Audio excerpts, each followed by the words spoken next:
Hello everyone, আসসালামু আলাইকুম। সবাই কেমন আছেন? আশা করছি সবাই ভালো আছেন। আমিও আল্লাহর অশেষ রহমতে অনেক ভালো আছি। প্রতিদিনের মতো নতুন আরও একটি ভিডিও নিয়ে আমি আপনাদের মাঝে হাজির হয়ে গেলাম। আজকের ব্লগটি একদম রান্নাঘরে চায়ের কাপ থেকে শুরু হলো। সকালে ঘুম থেকে উঠে আমি এখানে সবার জন্য চা খেয়ে আমি আমার দুপুরে রান্নাবান্নায় চলে যাব। আজকে রুটি এবং আলু ভাজিও করেছিলাম, যেগুলো আজ আপনাদের সাথে আর শেয়ার করছি না। আর ভিডিওর শুরুতে যে কথাগুলো না বললেই নেই, আমার ভয়েসে বা আমি অনেক কথাই আছে হয়তো বলতে গেলে মানে এদিক সেদিক হয়ে যায়। প্লিজ সবাই ক্ষমা সুন্দর দৃষ্টিতে দেখবেন। তারপরে চলে এলাম দুপুরে রান্নাবান্নায়। আর আমার ভিডিওটিতে যারা এখনও লাইক দেননি, শুরু করেছেন, লাইক দিতে ভুলে গিয়েছেন, প্লিজ একটি লাইক দিয়ে দিন। কেননা আপনাদের একটি লাইক আমার ভিডিওটি আরও অন্যান্য মানুষদের কাছে সহজেই পৌঁছে যাবে। আপনাদের একটি লাইক আমার খুবই প্রয়োজন। আর আমার চ্যানেল ভিডিও যদি আপনাদের কাছে ভালো লাগে, এরকম লাইফস্টাইল ব্লগ আপনারা দেখতে পছন্দ করেন, তাহলে আমার চ্যানেলটি সাবস্ক্রাইব করে আমার পরিবারের সদস্য হয়ে থেকে যেতে পারেন। আর পাশে থাকা বেল অল অপশনে ক্লিক করে রাখতে পারেন। এত করে আমি যখনই ভিডিও দেবো আপনাদের মোবাইলের সাথে সাথে নোটিফিকেশন চলে যাবে। রান্না বসিয়ে দিয়ে কিন্তু আমরা গৃহিণীরা একের ভিতর 10 কাজ করে নিই।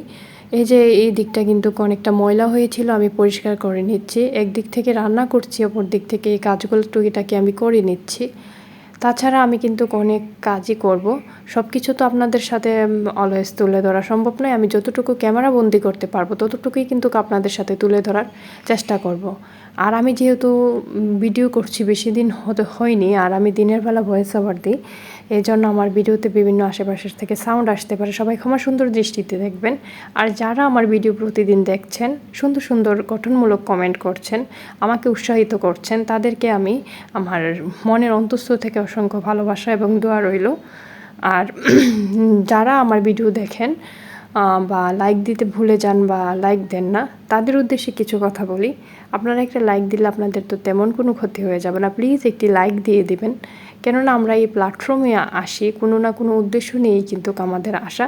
জানি না আল্লাহ তাআলা কতটুকু রেখেছেন কপালে বা কতটুকু সাকসেস হতে পারবো, তবে মনে একটা আশা নিয়েই কিন্তু এসেছি। প্লিজ আপনারা আমাকে সাপোর্ট করবেন। এবং আমার মতো যারা আছে হাউস ওয়াইফ প্লাস ইউটিউবার তো হতে পারিনি এখনও, প্লাস ভিডিও করছি। আমি জানি না আমি আপনাদের সাথে আমার মনের ভাষ্যটা, মনের যে বক্তব্যটা আমি সঠিকভাবে ফুটিয়ে তুলতে পারছি কিনা, বোঝাতে পারছি কিনা। তো এর মধ্যে আমি রান্না বসিয়ে দিয়ে চলে আসলাম রুমগুলো ক্লিন করার জন্য। ঝাড়ু দিয়ে দিয়েছিলাম অফ ক্যামেরাতে, এখন মুছে নিচ্ছি। আমি কিন্তু 2-3 দিন পরে পরে রুম মুছতে হয়, প্রতিদিন মুছতে পারি না, যেহেতু বাচ্চার স্কুল আছে। আর আমিও মোটামুটি অনেক ব্যস্ত মানুষ, আমার ছোট একটা বাচ্চা আছে, এ নিয়ে কিন্তু প্রতিদিন করা সম্ভব হয় না। তো তারপরে কিন্তু আমি দুপুরে রান্নাবান্না শেষ করে গুছিয়েছিলাম, ওইগুলো আর আপনাদের সাথে শেয়ার করতে পারিনি, তার জন্য দুঃখিত। তারপরে আর আমি কোনো ভিডিও করিনি। এরপরে চলে এলাম একদম বিকেলে। তো বিকেলে আবার এই মুহূর্তে চুলার মধ্যে গ্যাসের পরিমাণ মাশাআল্লাহ অনেক ভালো আছে। সকালে তো দেখা গেছে কি একটা তরকারি বেশি রান্না করা যায় না, নাস্তা করলাম প্লাস ভাত, মোটামুটি একটা তরকারি কোনো রকম হয়ে যায়। তারপরে হয় কি চুলার গ্যাসটা চলে যায়, যার জন্য আমি 2টা বা 3টা আইটেম করতে পারি না। আর নর্মালি আমি 2টা আইটেম থাকে বা কখনো কখনো একটা আইটেমও থাকে দিয়ে খেয়ে নিই। এই অল্প সময়ে যতটুকু পারি গুছিয়ে করার চেষ্টা করি। সংসারের আদার্স কাজগুলোও তো করতে হয়, মানে একের ভিতর 10। আমরা গৃহিণীরা কিন্তু এভাবেই করে থাকি।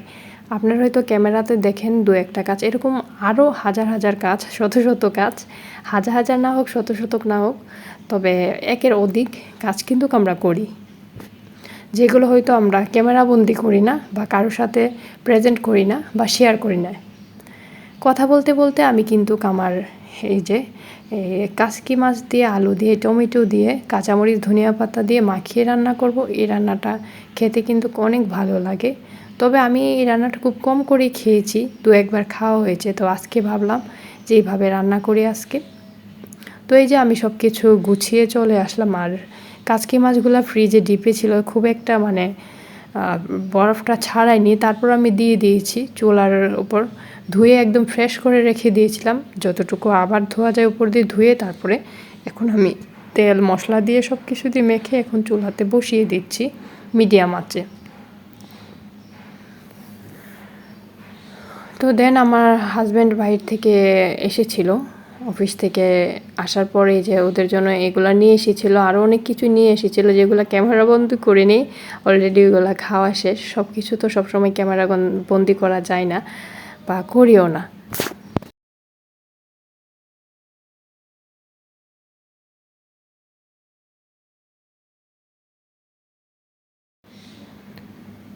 কথা বলতে বলতে কিন্তু আমার তরকারিটি হয়ে গিয়েছে।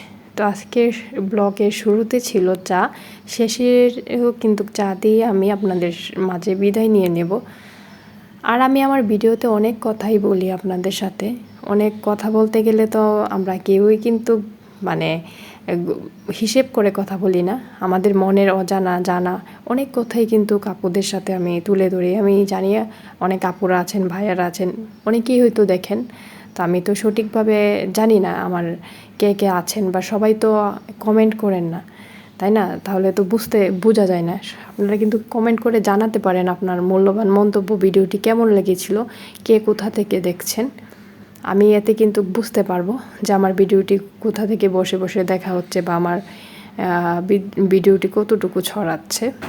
ভিডিওটি আর লং করছি না, সবাই ভালো থাকবেন। আজকের ভিডিওটি এই পর্যন্তই। আল্লাহ হাফেজ।